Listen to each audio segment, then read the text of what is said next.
Welcome to episode 371 of the Postal Hub podcast. I'm Ian Kerr. It's part two of our special episodes. It's the second of our special episodes, looking back at 10 years of the postal industry. And this week, in this episode, we're joined by Achim Dünnwald. Achim is Group Area Managing Director for Central Europe at GLS Group. We're joined by Kate Muth, Executive Director at IMAG, and by Brody Buhler, CEO at Escher Group. And we talk about some very interesting stuff. So less of me and more of them. Let's get straight to Achim Dünnwald.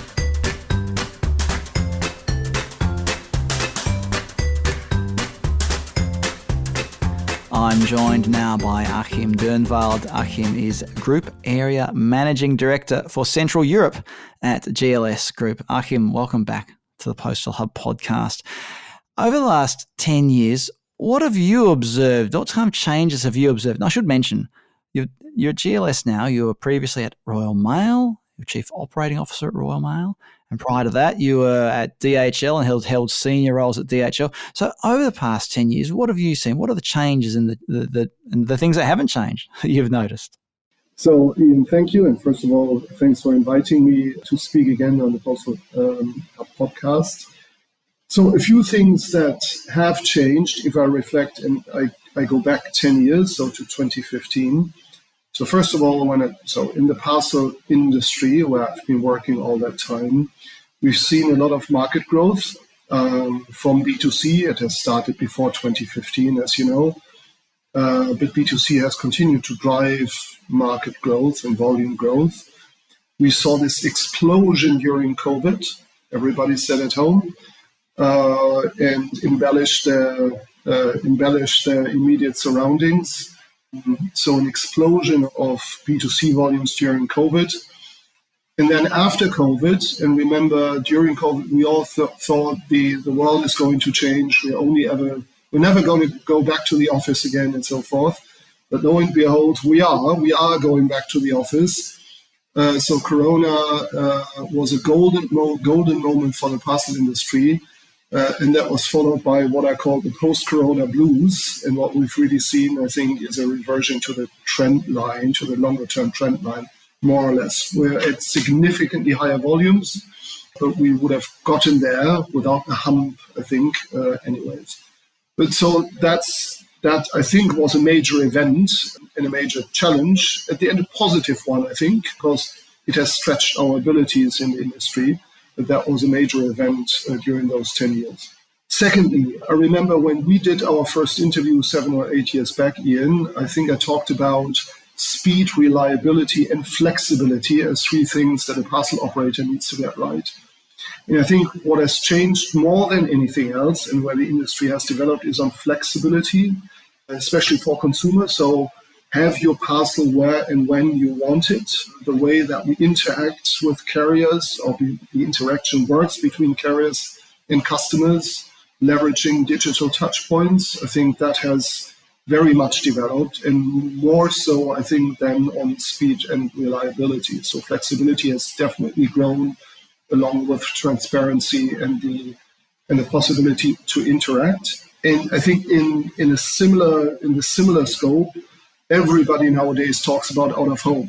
Out of home is a new trend. It does increase flexibility. It has also established new logistics models in post and so forth. But I think a lot of carriers are now jumping on that bandwagon, including GLS. We all think that the markets are going to go there sooner or later to some extent. So out of home in terms of what consumers prefer, recipients prefer, has been a really big trend. Thirdly, the customer landscape, and now say customer, I talk about senders, that has changed. I would say the headline here is from Amazon to Temu and Shein. By no means I would write off Amazon, but Temu and Shein are certainly revolutionizing a certain segment of retail. And of course, there are really big volume drivers for carriers all around the world and certainly Europe. And then last thing, fourthly, what we've also seen, I think, over the last 10 years, again, that has certainly also started between 2015, is the ever-increasing role of technology and IT. And most recently, obviously, with the flavor, quote unquote, of artificial intelligence. So I just came back last Friday from our GLS yearly conference that we had, and we talked a lot about, we have 3 AI hubs now scattered around Europe, and they're working on really cool things, not just using large language models. In the parcel industry, I think we're also working with a lot of pictures and videos, so to say, to recognize parcels, to read their labels, to assess fill grades of swap bodies, and so forth. And that is only going to continue. That last point is a very interesting one, because we often hear AI bandied around as a catchphrase at the moment. And I sometimes wonder if we'll soon look back on this period as being a bit like how we used to talk about blockchain all the time. Everything was going to be changed by blockchain, but now everything's going to be changed by AI. It's an interesting period to be in. Look, Achim, thank you very much for sharing your perspectives today on that, and that look back on those changes. I think that what you've said will really strike home with a lot of people listening when they're saying that those are the main changes that we've witnessed over the past 10 years. Achim Dünnwald from GLS, thank you very much for joining us today. Thanks for having me here.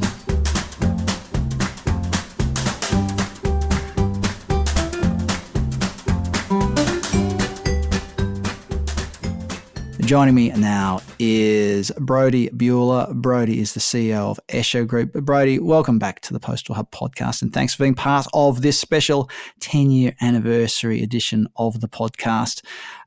When you look back over the years, because you've been in the postal sector for more than just your time at Escher. Prior to that, were you the practice lead at Accenture? What was your title there? I was the global managing director of Post and Parcel there for about 8 years. And so about 28 years in the industry. You're a new starter then by postal industry standards, merely 27 years.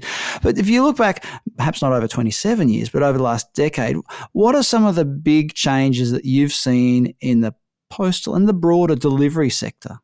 And so there's 3 things, Ian, that I think are fundamentally different. The first is how we buy things.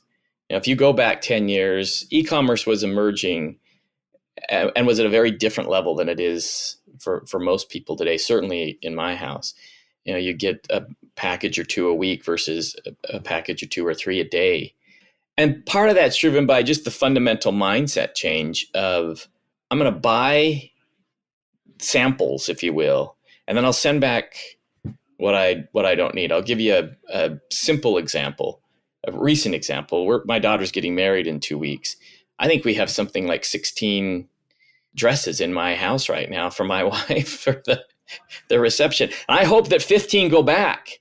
But this concept of more and more online, as stores shrink their inventories, as stores look to push you into more of their e-commerce models and change how they're managing some of the basics of retail, like inventory placement and sourcing and fulfillment, those sorts of things. So everything about how we buy is different than it was 10 years ago.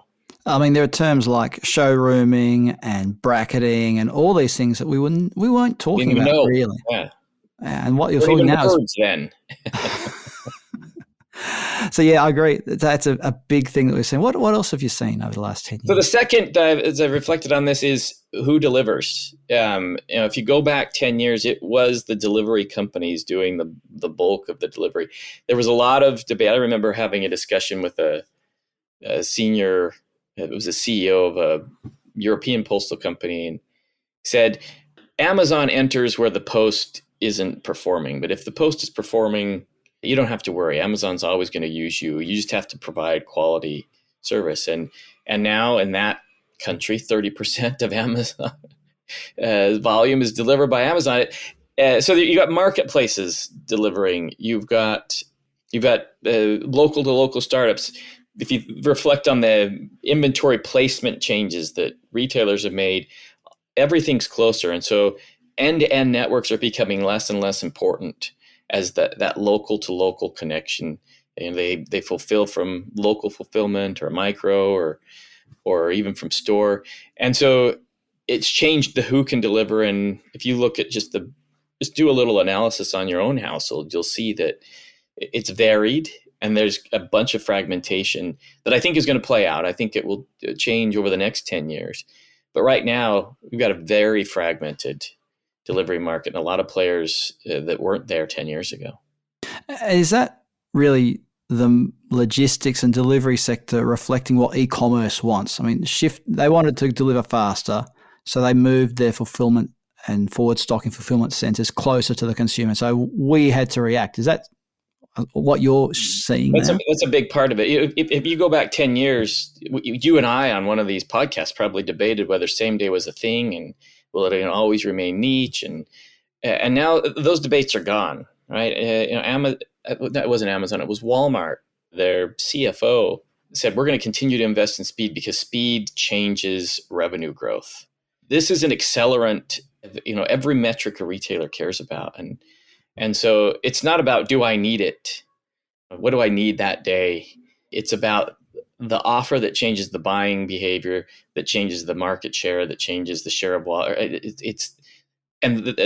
That's far better understood than it was 10 years ago, when we were just talking about what are you really going to need in a day? It's a very different conversation.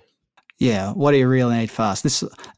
Let's just give me an opportunity here, Brody, to say this is sort of tied into this whole idea of drone delivery as well. People are trying to say you need drone delivery because it's super fast and all this sort of stuff. And I sit there saying, who really needs to order something at 9 o'clock at night anyway, look, maybe I should get off my soapbox for just a second to give you the time and space you said you had three things. So what's the third thing that you've noticed over the last 10 years? So the third is the role of technology. If you look at just simple things like track and trace and mobile enabled, consumer centric, it used to be that the technology was more for the internal, and the technology now is far more externally facing. People want to they want to know where things are. They want to be able to control the delivery. If you look at what's happening in the retail side of the house, people want to be able to interact, self-service, the role of counters diminishing over time, far more digital experience, mobile enabled. That device continues to drive a different sort of behavior. And then if you look at what's emerging now, AI is still not really having the impact on the industry that I think people see it will have. But my expectation is those sorts of tools are going to have the revolutionary change to both delivery and buying that the phone had 10 years ago as we began to do things far more mobily. I think we're going to see a lot of automation come about that will fundamentally change it again. When we talk about AI, I guess it's easy for us in the delivery sector to feel a little bit insulated. Yeah. Because it's very much a physical activity. You pick something up, you drive it, or you carry it somewhere, and then you drop it off. That's the basics of logistics. But when we talk about the involvement of AI or machine learning or whatever it might be, are you really thinking that it's to do with the behind the scenes activity, whether it's demand forecasting or allocating resources, those sorts of things? Is that where you're seeing, or you think that we'll be able to get the most value out of tools like AI or machine learning? I think it'll certainly impact those back of office areas, and probably first, right? I tell our clients, if you're focused on AI, focus on the things that are being used broadly, right? In HR and IT and finance functions, call centers, those sorts of things. Those are very mature, but it will come to the front of the shop, right? The interface with the customer. And I think it's going to change fundamentally how I interact with the post and how the post interacts with their front fleet, right? The first or last mile delivery fleets. Brody, those are some great insights for us to think over, because they're also relevant to how we look forward. It's not just about looking backwards. This is also about how we look forward to how our industry will develop. So thank you for your inputs today, and thank you for your involvement with the Postal Hub podcast over the last 10 years. And I look forward to having you on the podcast again in the future. Brody, I'm on the 20th anniversary episode. Oh, gosh. that's something to look forward to. We could just be AI driven avatars or something talking to each other. Perhaps. Yes. Brody Buhler, CEO at the Escher Group, thank you very much for joining us on the Postal Hub podcast today. Thank you, Ian.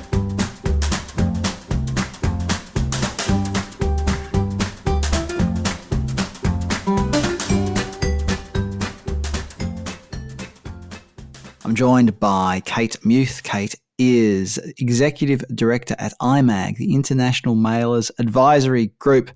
Kate, it's great to have you on the podcast again, and it's been great having you several times over the past 10 years, often talking about, something related to cross-border and data and customs and parcels in the international mail stream and stuff like that.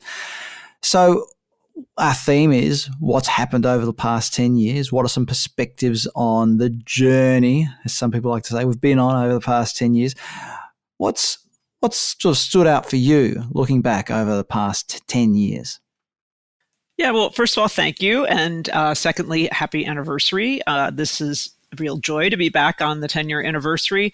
And it's interesting because I started in this position I'm in as the IMAG Executive Director just over 10 years ago, now in my 11th year. And so I went back and I looked through some of the minutes from our first year of meetings when I was the Executive Director of member meetings.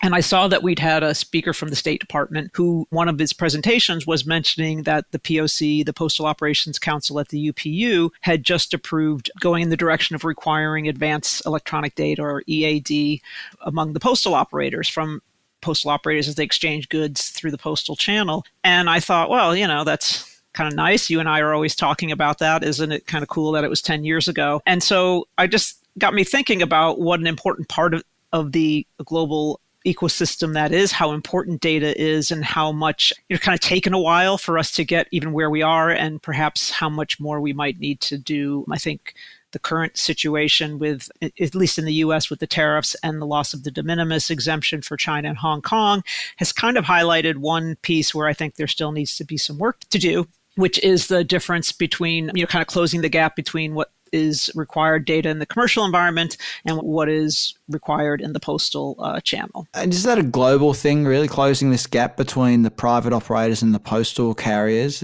Or is it just a US-centric thing, do you think? No, that's a whole global postal network thing, I think. Some countries, as we've talked about on past podcasts, are a little farther along. Their customs authorities might be a little farther along, such as in the EU, where they're wanting the HS codes and things like that. But it's, of course, everybody has to kind of be at all of the posts need to catch up and be at the same speed. And so I think it's sort of fascinating that it all happened really in earnest about 10 years ago. But then the UPU put in place, I think, what did they call it? Their core principles of what EAD would be used for, for aviation security.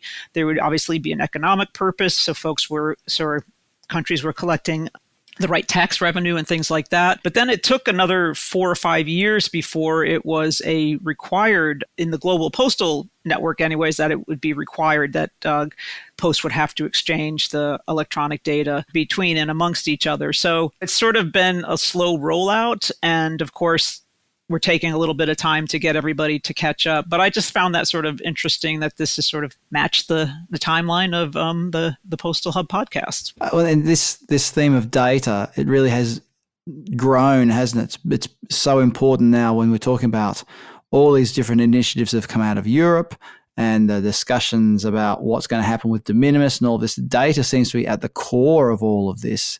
And we've really moved away from, in a domestic sense in our postal networks and in many countries, and now internationally, the old way of doing it, where it used to be, and I've said this many times, you post a parcel, it will disappear into a black hole, it would arrive magically at the other end, and we don't live in that world anymore, do we? No, that's exactly right. And I think what's really fascinating is we've talked so much about data, and now we're getting to the point where it's like, we need good data and we need the right data. And as you were just saying, it's become part of the global posture, so to speak, because some countries may have required more or different for their domestic purposes, and they're obviously for tracking purposes and seeing that things are reaching their destination within a certain service standard. That's been important for a long time. But I think it's really important now to know what's in the box. And so having the right content, not having the right data, having the good descriptions, and if you have seen, so I'm sure you're like me, you're on LinkedIn and you're seeing all this talk about the tariffs and the de minimis, and everyone's like, well, it's changing daily. What do we do? And what I see is everyone is saying you have to control the things you can control. One of the things you can control is the data, is having good data, ensuring that it's a quality data, and making sure that is what you're doing right. Okay, thank you for sharing those thoughts. Something we've talked about a lot in various contexts. As we were saying, there's been the Stop Act, there's been things that are happening at the UPU, and as we've said previously, some of these pieces of legislation that happened in the US, they start with a domestic focus, but they end up having global implications. Anyway, I think we're about to have a whole other discussion on that. We'll save that for the next podcast. But thank you very much for having me. I've always enjoyed being a part of this, and I enjoy listening. So once again, happy anniversary. Thanks, Kate. Well, Kate Muth, Executive Director at IMAG. Thanks for being part of it today. Thank you.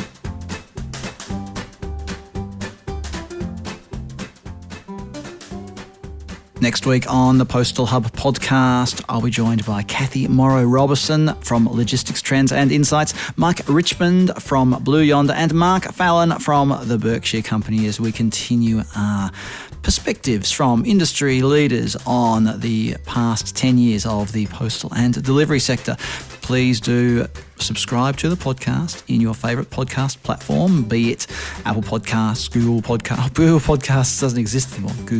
Google Podcasts. It's my native tongue, everybody. Anyway, find a podcast platform and subscribe. That'd be great. Subscribe to any of my wonderful email newsletters, whether it's my podcast newsletter, which goes out pretty much every week, my Daily Delivery Digest email newsletter, which goes out pretty much every day, or the monthly Post Office Digest, for those of you who like your post offices, rather than just talking about, last mile delivery or our shared loathing of delivery drones. Anyway, moving swiftly onwards, if you want to email me about anything at all, my email address is ian@thepostalhub.com.